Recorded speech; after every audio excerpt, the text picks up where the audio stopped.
I can't wait to show this to Regina. This is a little tour of what's going to happen at our property, going from what we know as the shed and what goes up on the hill with the deer blind being in the garage and the deer feeder being in Jason's bedroom, roughly. Okay, here's something fairly quick from the shed. You see that marker? They want to put sort of a ditch collector there for the water coming off of the ridge, and build up the driveway maybe as much as 2 feet. They want to move the driveway to the left about another 6 feet, so it's a wider driveway. And so that means that we'll have to have Marty Weaver come and help clear that out along here and up around the ridge. I've marked where stumps are with yellow flags, and they'll be able to help get rid of them. And we'll go up the driveway to the furthest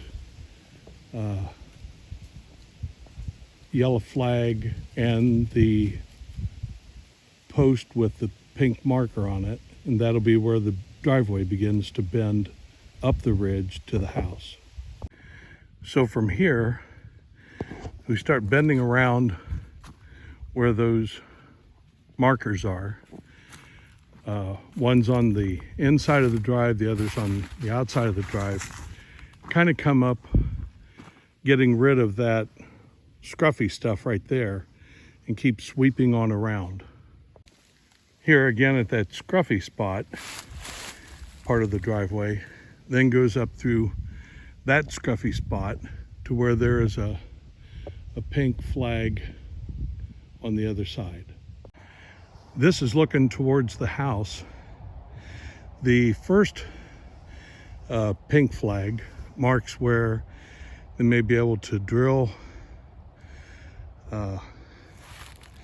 and most, if not all of this, needs to go bye-bye. So that's something that Marty Weaver can take care of. And I'll head up to the house next. Right through the deer blind, you can see the one corner of the driveway, and over there is the corner on the front left part of the house. If I come up to this marker where the garage would be, then that marker right down in there, I can't see it on the screen well. Oh, there it is. That marks the back corner of the house, so that from here they would put a place to pull into the garage and a place to back out. That would be built up with dirt that comes from the basement, and then we go back out the driveway. I forgot to mention, where the driveway turns, that would maybe be a place to put a little bit of a parking lot in case we had several cars coming and people want to get in and out, and if it's bad weather we have to go get them with a four-wheeler.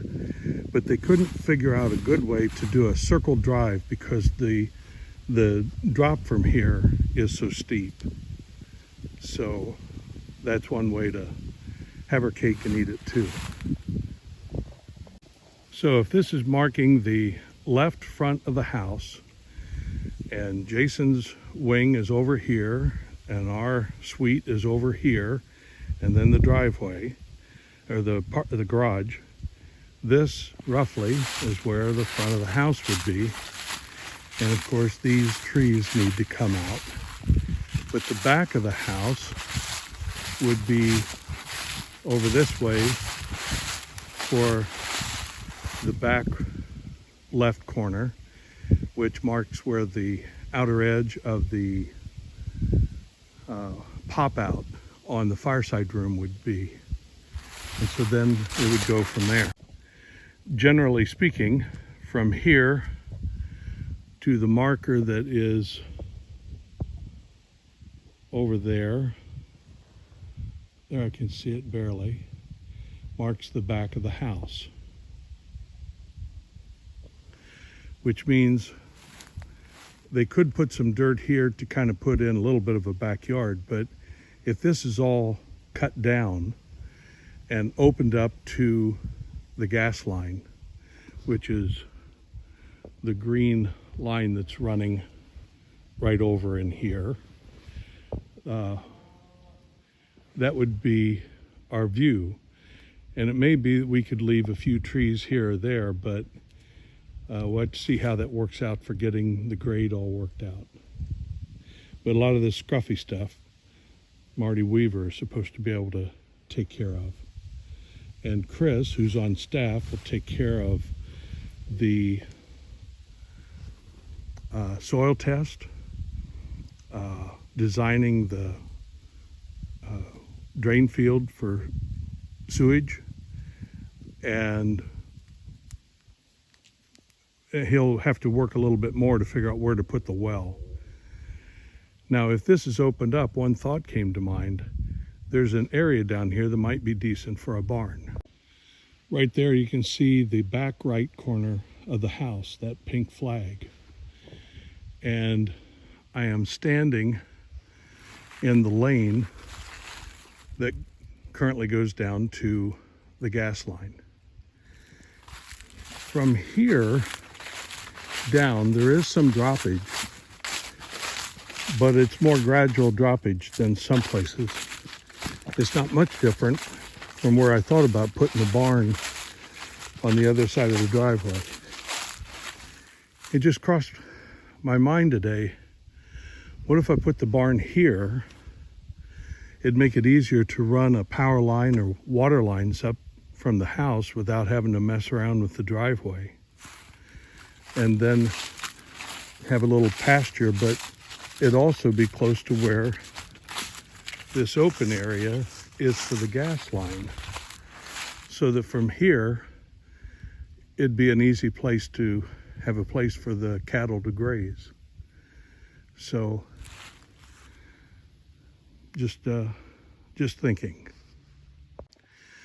In the last little video, you could see that yellow post in the middle of the gas line area.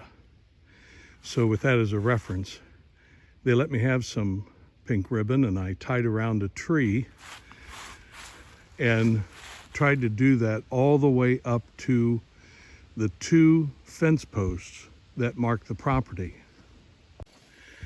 So from the gas line down that way, if not on the screen, at least visually, I can see 2 pink markers coming up to this one. And that one goes up to this one. And from that one to over here, I put it on the tree, but I also put it on the fence post that marks the property line. Admittedly, from here, it's a bit of a uneven jog, but down through here to the next one of these fence posts, which is at the corner of the driveway, it's an uneven stretch, but generally speaking, that marks the left side of our property. And assuming, looking from the road going to the back, we're looking from west to east. This is somewhat west. This is going somewhat east. It's certainly not surveyor quality. It gives me the best idea I've had so far on where these lines should go. In fact, it makes me wonder if the ones down there need to come over a little bit, because this fence post to the fence post I can't see from here It's essentially behind that big tree right there. So I may be off to the left on some of these over here. I think that big tree is ours. I'm back at the house, and roughly speaking, right now, I'm in the great room, looking towards the kitchen and Jason's wing of the house. If we go out the front door and over this stump that's going to go bye-bye, this kind of constitutes our front yard. But from the porch, this would be our view. Trees going down to the road, coming up over the shed and following the driveway back. Not a bad front porch view or fireside back deck room. This is our future home.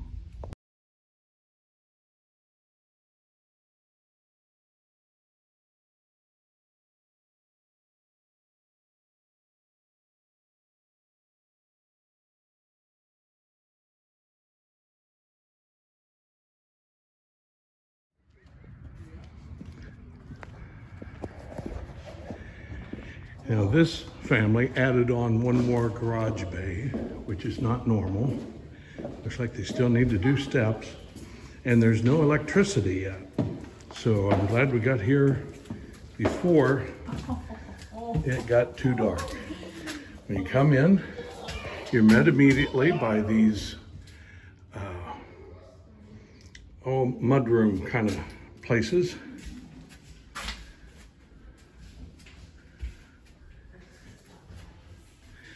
This would be a room for washer and dryer. Obviously, this is a bathroom. I'll get a better shot of it here. Hello. Double sink.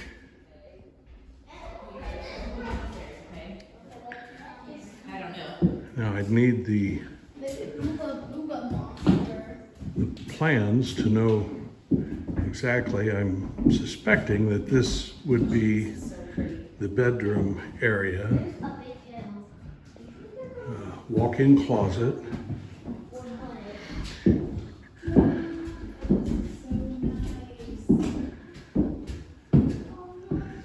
and this goes into the great room.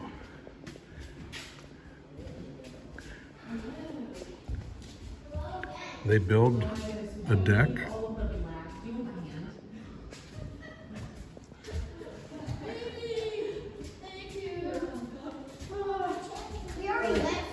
Here, Jason's in the kitchen. They provide no appliances. Obviously, that's for a refrigerator, stove, microwave, hood, and those are steps that goes downstairs. Yes, ma'am. Wait, can we go down there? I don't know. I haven't gone to look yet. Don't do it until we take you. Yeah, I know. And this is the front door. Wait, that's So this is the entry to the house. it's so beautiful. There is an office, which could also be used as a guest room, has a closet, Why are you taking a video, Pops? so we can show it to people. I'll go back in this way. Okay. That's a nice entry. Come back in right into the family room. There's the kitchen. Over here would be the dining room. But Pops is a grown-up. And then back in this area, off of the entryway What's this? are the 2 bedrooms. Now this would be Jason's room. So we came in sort of through the master bedroom. And stop. Oh, Jason boy. It's This might be your room. it's similar in No, size we're not buying the house. to what Jason has now, maybe even a little bit bigger. What we've talked about was the possibility of moving the wall over, and this would be his bathroom and public bathroom. But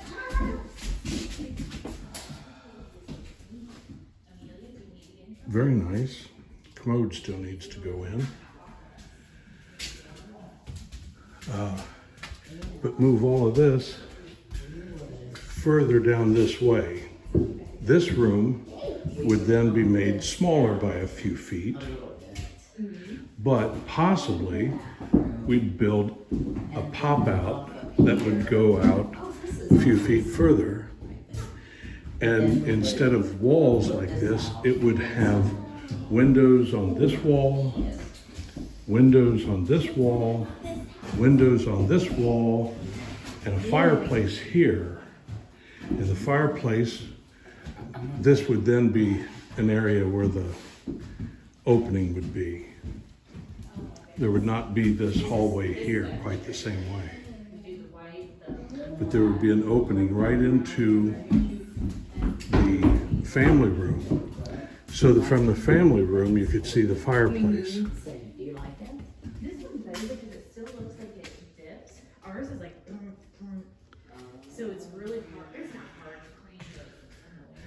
And that means there would be a door somewhere around here that would go into the fireside room.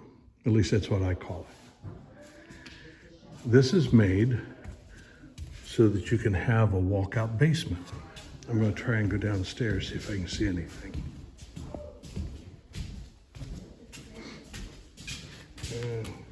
These are kind of iffy steps. They're slatted, they're not finished. Obviously, they're not done. But when you come into the basement, there's the walkout. And this would be family room, playroom, storage room, some utilities.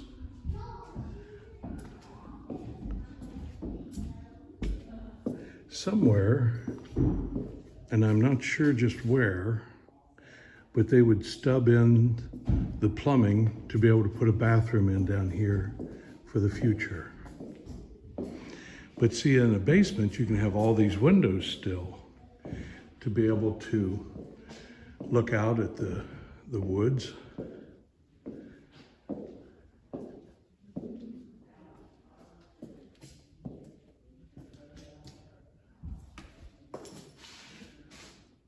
It's a full basement. Now this is,